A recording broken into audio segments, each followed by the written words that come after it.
Kavanaugh accuser's husband breaks his silence, exposes the sick issue his wife has.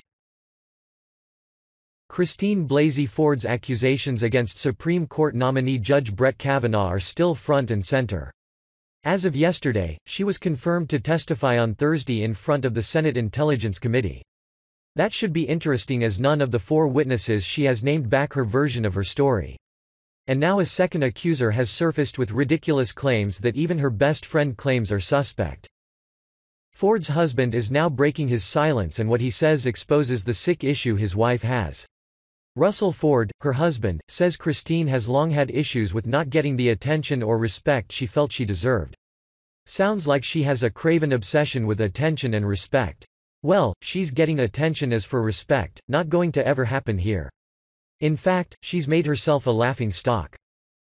When Donald Trump won his upset presidential victory in 2016, Christine Blasey Ford's thoughts quickly turned to a name most Americans had never heard of but one that had unsettled her for years: Brett M. Kavanaugh. Kavanaugh, a judge on the prestigious U.S. Court of Appeals for the District of Columbia, was among those mentioned as a possible replacement for Supreme Court Justice Antonin Scalia, who died in 2016. When Trump nominated Neil M. Gorsuch, Ford was relieved but still uneasy. Then Justice Anthony M. Kennedy announced his retirement and Ford, 51, began fretting again. Her mindset was, I have got this terrible secret, what am I going to do with this secret? Her husband, Russell Ford, 56, recalled. To many, Kavanaugh was a respected jurist. To her, he was the teenager who had attacked her when they were in high school. Ford had already moved 3,000 miles away from the affluent Maryland suburbs where she says Kavanaugh sexually assaulted her at a house party, a charge he would emphatically deny. Suddenly, living in California did not seem far enough. Maybe another hemisphere would be. She went online to research other democracies where her family might settle, including New Zealand. She was like, I cannot deal with this. If he becomes the nominee, then I am moving to another country. I cannot live in this country if he's in the Supreme Court, her husband said. She wanted out. She did not always get along with her parents because of differing political views, Russell said.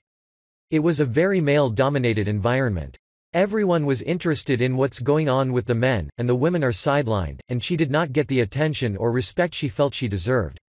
That's why she was in California, to get away from the D.C. scene. It sounds to me as if she hated Kavanaugh because he never paid attention to her and because of his politics.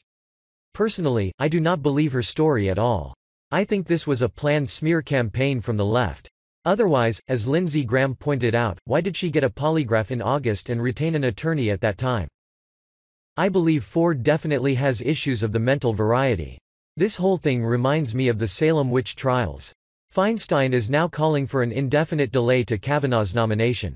How convenient, that's exactly what the left wanted before they came up with this dog and pony show. President Trump is not backing down on his support of Kavanaugh either. In fact, he's doubling down on backing Kavanaugh. From Breitbart. President Donald Trump dismissed on Monday the idea that his Supreme Court nominee Brett Kavanaugh would withdraw his nomination after a woman accused him of sexual harassment over 30 years ago. What a ridiculous question, Trump replied when asked by reporters at the White House about whether his nominee would withdraw. But the president appeared willing to work something out with Democrats to get a full process and hear everybody out. I would like to see a complete process. I would like everybody to be very happy, he said. Most importantly, I want the American people to be happy because they're getting somebody that is great. Trump expressed skepticism about the timing of the allegation, which Democrats knew in the summer, specifically criticizing Senator Dianne Feinstein. I wish the Democrats could have done this a lot sooner because they had this information for many months, he said. And they should not have waited till literally the last days. Ford is a registered Democrat who has given small donations to political causes. She has donated to ActBlue, a non-profit group that aims to help Democrats and progressive candidates, The Wall Street Journal reported. This is not a matter of trust, it's a matter of facts. Ford cannot recall the year it happened, where it happened, when it happened, who hosted the party, who was there, who brought her or who took her home. Deborah Ramirez, a Yale classmate of Kavanaugh's and the second accuser, has an even flimsier story. Ramirez's allegations are gross. Friends of both Kavanaugh and Ramirez dispute her allegations, three of whom spoke to The New Yorker on the record. The others remained anonymous. Both accusers are sick in my opinion, and this is nothing more than a coordinated political hit job.